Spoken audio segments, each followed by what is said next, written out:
Hi, hello. Welcome back. I am so glad you're here. I'm Heather, or Miss Postway if you're one of my students. Today we're going to talk about middle grade March on Pages with Postway. I am so excited about middle grade March, and to be honest, I have been so distracted with everything going on that I totally forgot that it was happening.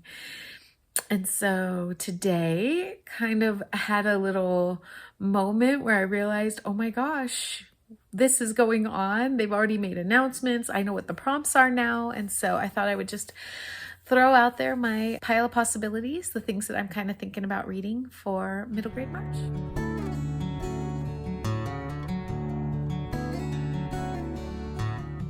So happy to be here, happy to have this. I want to show off my shirt. Can I just show you my awesome shirt that I am wearing? This is Plants Against Gender Norms. Is this not the best shirt ever? So good. Okay. So now you know what it says in case it shows up in the video. Okay, so middle grade March has been going on for several years now. The lovely ladies at the following channels are responsible for it and have been putting together a very nice community where people just read middle grade. It doesn't get enough attention. I obviously love middle grade, and this is just me shouting out some fabulous books that will fit some of these lovely prompts. So I am going to highlight a couple of the prompts and what I am possibly going to read for those. So there are 5 prompts and 2 books that are kind of the group reads. You can participate in any way, shape, or form that you want. If you read one middle grade book, you have participated in middle grade March. So congratulations, low bar. The 2 books that are being read for the book club kind of thing as a group are The Secret Garden, and then a Secret Garden retelling that's kind of sci-fi called Moonbeam. I think that's what it's called. I can fix that. Those are the 2 books that everybody can kind of read and participate in. Do you have to? No. This one actually fits a lot of the prompts, and so I'm hoping to maybe do a reread of this one just to make sure that I get a couple of these. Okay, so the first prompt that they have is that the author has 3 names. I've seen this done very loosey-goosey. They do not mind if you wiggle a little bit with the prompts. They're fine with that. It's your readathon. Do it how you want to redo it. So I've seen people who are using middle initials. I've seen people that are using like 2 initials and a last name, whatever. I have 4 books that have authors with 3 names in them. And then, I mean, obviously I'm kind of a mood reader and I just read whatever I feel like. So here are my 4. One of them, I'm not sure if it's a middle grade or not, but it was at my school. So I feel like it's aimed at teens. So I'm going to go with it. So the first one is 2 authors that actually wrote this. This is To Night Owl from Dogfish, and you can kind of see our 2 authors. So we have Holly Gordon Sloan, 3 names, and then Meg Woltzer. And so those are going to be that. This is a cute novel that I've had on my shelf for a while that I really want to read. These 2 are friends, or they were enemies to friends. I think they become best friends. Can that stand? If their dads are dating and like they become sisters. So it's kind of a cool take on it. I'm excited about this one. Cannot wait to read it. And I think the authors each voice one of the girls. So love that. The second one has been on my shelf, and also this is actually at the very top of my list that I really want to read. So this is The Stars Beneath Our Feet, and it is written by David Barclay Moore. It won the Coretta Scott King Award, and I have been wanting to read this for a while. I know that our main character is dealing with grief. He's lost his brother and finds solace and comfort in, you can kind of see those Legos.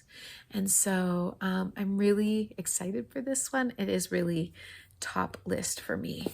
You'll understand that I have a lot of top lists, unfortunately, so we're just gonna roll with it. The next one was actually given to me by a student. So one of my students was reading this one, knew that when she was done with it, she wanted to give it to me. I am so excited. So this is by Emily Bowen Cohen, and it is called Two Tribes. It kind of highlights some of the experiences that she herself had. And so you can kind of see that she's both Native and Jewish, and kind of that balance that's going through there. Really excited to read this. It is a graphic novel, which makes that all the more accessible, and I love that. So very excited to read that one. The next one, this is the one that I'm unsure if it really fits as middle grade or more YA, and I'm going to be really honest. It's a horror, which, you know me, but it was so intriguing. So that is called The Beholder, or Beholder, and it is by Ryan LaSala. Now, I don't know if that counts as two names because I don't know, but we're going to count it because we can be loosey-goosey too. This one looks creepy and I'm here for it. So, no one survived the party at the penthouse except Ethan. Dun, dun, dun. Yeah, the cover, is that not the coolest cover? So, we'll see if I actually read that one or not. Yeah, I love horror. The next prompt is flowers on the cover. Obviously, the group book, both of the group books have flowers on the cover. The other ones that I was looking at are a couple of fun ones that actually hit a couple different prompts. So whether or not I use them or for whatever it is that I'm saying I'm using them for is to be seen. So the first one is Cinderella is Dead. This is by Kaylin Bayron. I have had this on my shelf forever and I really, really want to read it. And you can kind of see there are flowers among kind of the vines in the background and the trees. So yes, that has been on my list for a while. Kind of Cinderella 200 years later. There's one like descendant of Cinderella and her stepsisters, and then the kingdom has kind of decided to go a different route, and not everybody that's in there is super excited about it. I also have a series that I've been going, and one of the prompts is series, so this one fits both of those. That is The Witchlings. This is number 3, The House of Elephants. Oh, but Heather, there's no flowers on it. Tricked ya. Look at the back. And covers have fronts and backs, so I'm going to count it. But that statue is covered in flowers. I am super excited. I love The Witchlings. I love Claribel A. Ortega. I guess if you wanted to count that A, you could maybe count this as a 3-name author. But yeah, obviously this is at the very, very, very top of my list because A, it's a library book, and B, I've been dying to read that. And then the third one that I have is Mexikid. This is a kind of very big graphic novel. I've had this, I think, since last middle grade March. I really want to read it. And as you're looking at that, I know that flowers are not the first thing that you see, but if you live here in the desert, like I do, you will see this cactus. And on top of the cactus, that is a cactus flower. So I'm not cheating. This is real. Anyway, kind of excited to get my hands on this one and to finally read it. So that's also at the top of my list. Then I have a book that I don't have, but I want it. I know I can get it from the library, and that is Cici Rios and the Queen of Brujas, and I've been reading that series, absolutely adore it. That is number 3, so obviously it counts for the series as well. It does have flowers on the cover, which you can see because I'm going to put it up for you. Okay, then the next one involves travel, and pretty much almost everything that I have looked at involves travel of some kind. They're being super lenient with this particular prompt, so it can be anything, walking, anything. So I have some cool ones that are traveling. So the first one, graphic novel. So that makes it nice and easy. This is Jukebox. It is by Nidhi Chinani, and the girls travel magically in time by like a magic record player. So there's traveling. And I bet you didn't expect that. So kind of excited for this one. Yeah, I love a good graphic novel. The next one is Nick Stone, and this is Clean Getaway. You can obviously tell we're traveling. I can't wait to read this. Nick Stone is coming to the Festival of Books, and I have her fast pitch that is in my classroom that I can't keep on the shelves. The kids want to read that one. It has been going from person to person to person. So I can't wait to read this one and get it on my shelf as well. So yep, there we go. And it's a road trip. I have another unusual one. This is Kwame Alexander's The Door of No Return. It's a book in verse, which I love. I love anything he writes. He's a fantastic poet and writer. This book follows the main character. I haven't read any of these. These are all like new to me. Young Kofi. And something's going on. He loves to swim. He's been told not to swim in the river at night. And when he does, something happens. And he is taken, transported. I'm wondering if he's kidnapped or even abducted and enslaved. So I'm very excited to read this and see where it's going with that. Yes. So there is traveling, The Door of No Return. I have Onyeka. This one has been on my list forever. So Onyeka and the Academy of the Sun. This is by Tola Okogwu. I'm sorry. So Onyeka has magic hair. When she realizes that she's got psychokinetic powers, and she's actually one of the Solari.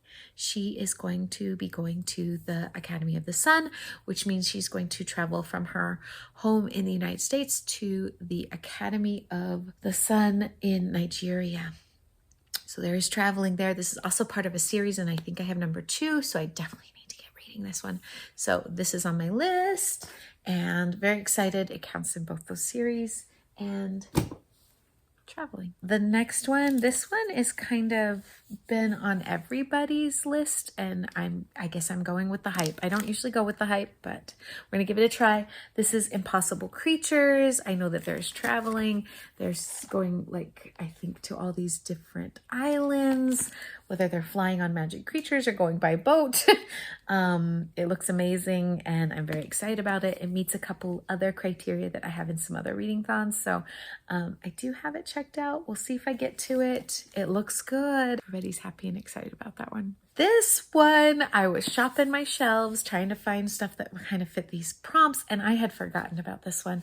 This is Paila Ramirez and the Escape from Zaffa, and it is by Julian Randall, and it's even signed. I know I got this one at the Festival of Books. It is signed to my students. To Miss Postwaite's class, you are each a magic. And then he signed it. So not only do I need to read it, I need to get it covered. I need to get it in my classroom so my kids can start enjoying this too. Obviously, we can see that she's traveling by vine, right? But additionally, apparently she goes to sleep in Chicago and wakes up in this enchanted kingdom. This has connections to, I want to say, the Dominican Republic. I am super excited to read this one, and I have been for a while, and obviously it kind of left my radar. It's back. Excited to read that one. Traveling, I also have Maxi Kid that I had mentioned earlier, so that's in there as well. I have one that is called Parachute Kids. This is the graphic novel. So the family comes to the United States, I think from Taiwan. Yes, but the parents leave and the kids stay, and I'm really intrigued by this. Feng Li, the main character, has to kind of deal with her siblings and figuring out how to make everything work, and kind of put into a very difficult, scary situation. Definitely we have traveling because we're coming to the United States. I am interested to see where this one goes. So that puts us into part of a series. So the 4th prompt is part of a series, and I have several that I don't actually own. One in particular is like my number one anticipated read of 2025. So last year I found Leah Johnson. She's an author. She wrote You Should See Me in a Crown and Ellie Engel Saves Herself. I absolutely loved those books. I am so excited about this author. She is coming to the Festival of Books, and so I plan to buy her brand new one, which is Bree Boyd is a Legend, and it's part of the series with Ellie Engel. She was part, like a small character that kind of got a little more of a part near the end of that series or that book. It is part of a series. I think it's a duology at this point. I loved everything about Ellie Engel, so I cannot wait to get my hands on that and get it signed. So that's my buy for sure in March. So I don't have it, but I'm showing you the cute cover, and I can't wait to get my hands on that one. I already mentioned Cici Rios and the Queen of the Brujas, so that is also part of a series that I'm loving. Out of My Mind. This is by Sharon Draper, who is one of my priority authors this year, so I'm trying to read her backlist and just get a lot more of her books read. So I'm very excited about that. It just came out as a movie on Disney, and I've been wanting to read this one for a while, so that is on my list, and that's part of a series. I've got The Marvelers, which, again, kind of like Pilar Ramirez, was sitting on my shelf, kind of me ignoring it, knowing I wanted to read it, and just been sitting there calling my name. So here we are, The Marvelers, Donnell Clayton. So that looks really good, kind of a magic school, and something happens where our main character, so Ella needs to clear the name of, I think, her family or her favorite professor or both. And I'm really excited to read this one. I love magic schools, and that one is a series. Again, those priority authors that I'm doing, the other one is Kelly Yang, who wrote the Front Desk series.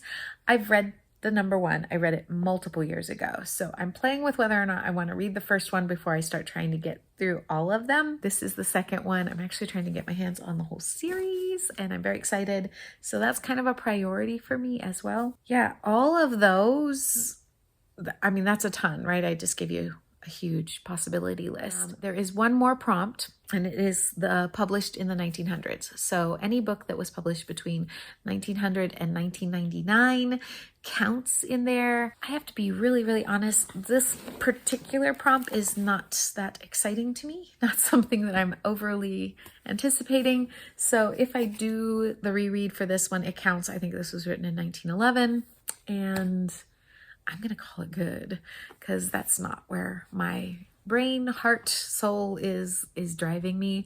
I have some books that I am getting to that are written in the 1900s, but they're not middle grade, and I'm not going to twist myself into a pretzel for that prompt. So we are where we are. I'm pretty excited. Do you have any recommendations for me that maybe fit some of these prompts that you think I might like? So I would love to hear that down in the comments. Are you participating in Middle Grade March? Are you one of my students who wants to participate in Middle Grade March? So this is a lot of fun. I hope you are enjoying whatever you are reading, and we'll see you on the flip side.